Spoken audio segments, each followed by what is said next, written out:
are here for the inaugural Moments with McClellan. And this is just to let people know that behind their members of Congress are actual real people who have likes, who have fears, who make mistakes. And so we're just going to do a fun little interview. And I'm honored to be your first guest, and I'm honored to be doing this the day before your 15th wedding anniversary, where I was the officiant at the wedding anniversary. So this is a cool thing to do. And we're still married, so it worked out okay. All right, good. Okay, so just some really fun questions. And the first one is, if you could have dinner with anybody in history, alive or dead, who would it be and why? Boy, that's really hard. That's really hard. And I think I'm kind of drawn because I walked into your office and I see this picture of JFK right behind you. He was a really powerful figure in my life, in my family's life. I came home from kindergarten as a 5-year-old, and my mother was crying in front of the television in November of 1963. I'd never seen my mother cry before. And so that's a stunner when you're a 5-year-old. And Mom said, "Oh, the president's been shot." And I didn't even really kind of know what that meant. But I kind of felt like it was one of those death of childhood experiences.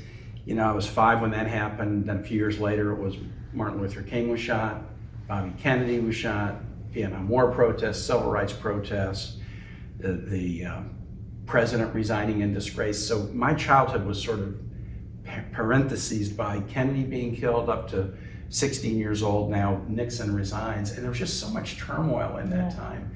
But I'd love to talk to Kennedy, if I could, thinking about the 60th anniversary of his death, because he kind of straddled generations. World War II, Medal of Honor, but also new, youthful, let's present a different face to the world. He started initiatives in the Americas to not be kind of a dominating imperialist power, but let's work as equals. And I'd love to ask him about the state of the world right now, and sort of how he would consider. He made a lot of mistakes, which he admitted, but I think through his mistakes he learned a lot, and I think he would have some wisdom to offer about what to do in the world right now. Yeah, that's interesting because even though I was born after Kennedy died, I remember when I was in school and we learned about the 20th anniversary of his death, and something about ask not what your country can do for you, but what you can do for your country really spoke to me as an 11th grader, and kind of helped spark an interest that eventually brought me here. So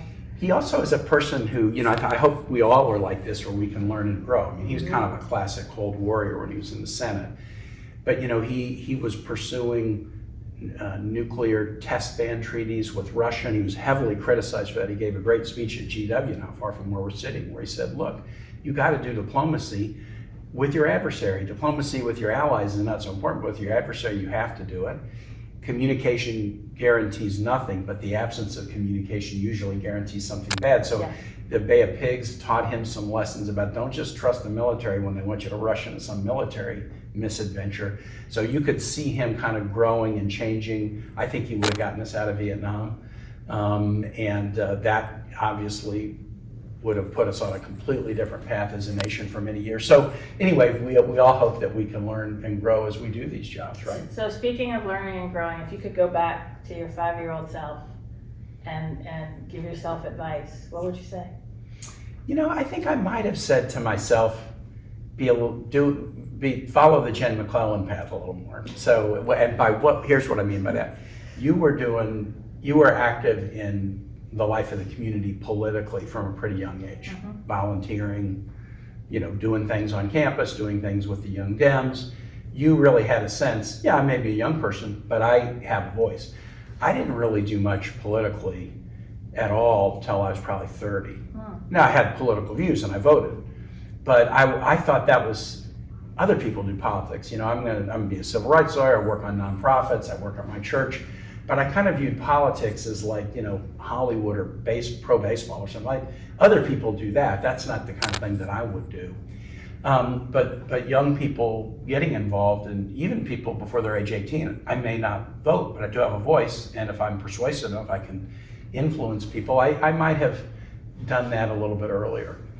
Other than that, I've kind of bumbled my way into a political career, but it's all been as a subset of, I just want to help people. So I helped him as a civil rights lawyer, helped him as a missionary in Honduras, local, state, federal. This is just a different way to help people. But I might have taken more seriously that responsibility younger in life.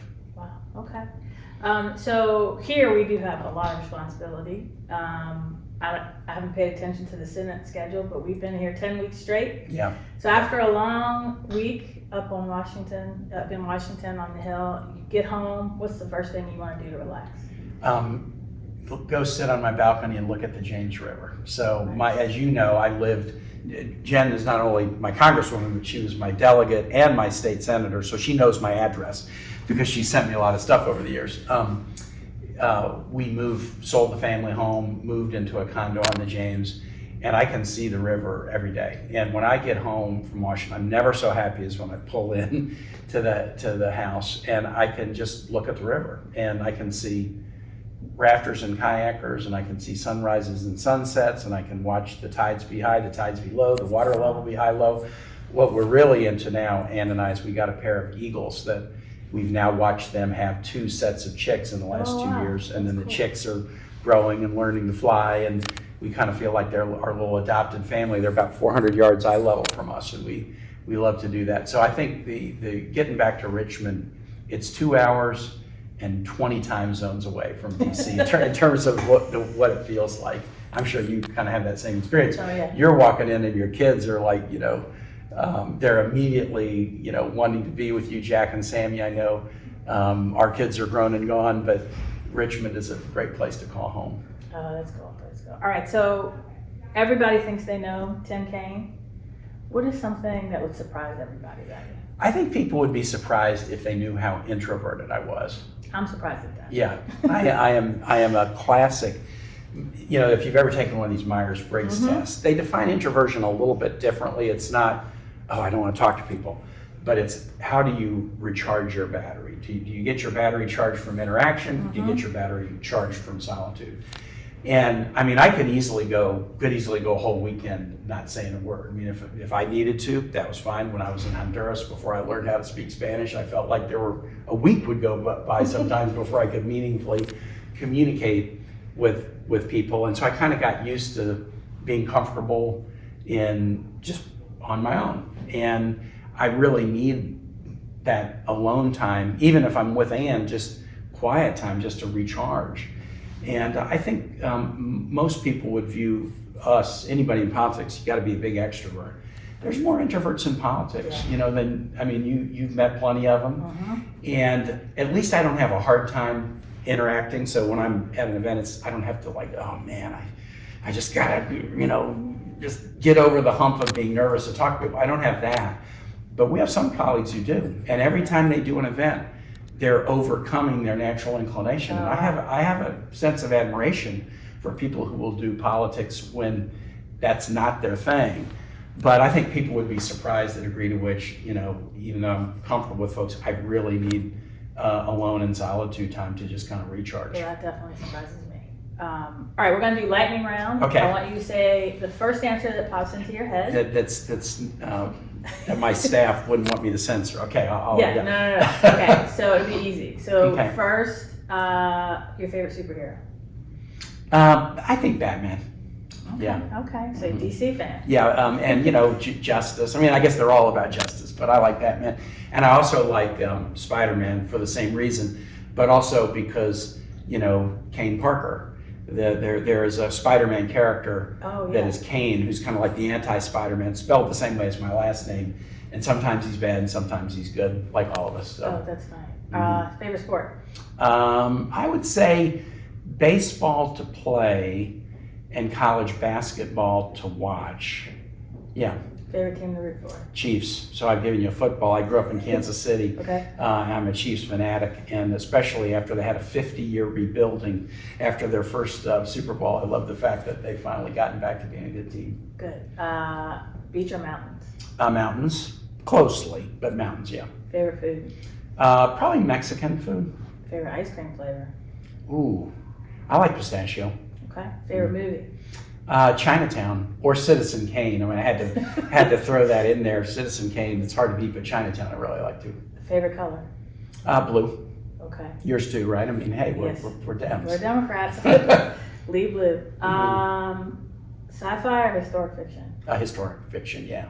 All right. Well, I'm gonna ask a sci-fi question anyway. Star Trek or Star Wars? Star Wars. I never got into Star Trek. I can see why people did. Now I can look and say, oh, that's why people were into Star Trek. But I was like, yeah, massive into Star Wars. All right. So what is the one thing that you want people watching this to take away, knowing about Tim Kaine they might not know today? Well, that I'm a hometown guy. So I mean, that's not going to surprise anybody. I mean, you and I are the same way. You're native Central Virginia, and I'm not. I grew up in Kansas City, went to Mizzou, went to Harvard, met my wife Ann. Okay, we're going to live in Richmond or we're going to live in Kansas City. And she was, and still is, 39 years later, our anniversary is in about 10 days. She's the better negotiator.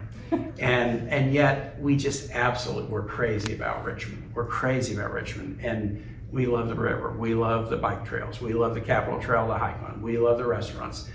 We love neighborhoods. We love, just schlepping around Hollywood Cemetery. I mean, there's nothing that in Richmond that couldn't be better. Like, we always have to try to make it better, but we like it. We like the arc that it's been on. And, I think people sometimes see us doing these jobs and they think of us like with the suit on in Washington. The thing people in Richmond are used to seeing me in blue jeans and a sweatshirt, at a street festival, up on Churchill, or playing music with some folks over at Natalie's Taste 1100, just hanging out. And people in Richmond call me Tim, and if they call me Senator, they're mad at me. It's like if my mother calls me Timothy, it's like, uh-oh, like what did I do wrong? So I really feel like hometown, I just feel that sense of kind of hometown, and that's more and more important to me as I get older, that feeling of being really rooted in a place. And everywhere I've lived in Richmond is within, like 2 miles of each other. I mean, and everywhere I worked in Richmond before I came here was within 6 blocks of each other. So I guess that would be something that I feel is a real part of who I am. Well, good. Well, thank you for joining us for the first moment with McClellan, my senator, my former mayor. And happy 15th. Thank you, thank you, and you have a great day. All right, thanks, Jen. Appreciate it. How was that? Great. Yeah. Keep the how is that. How was that? Great. Yeah. Keep the how is that.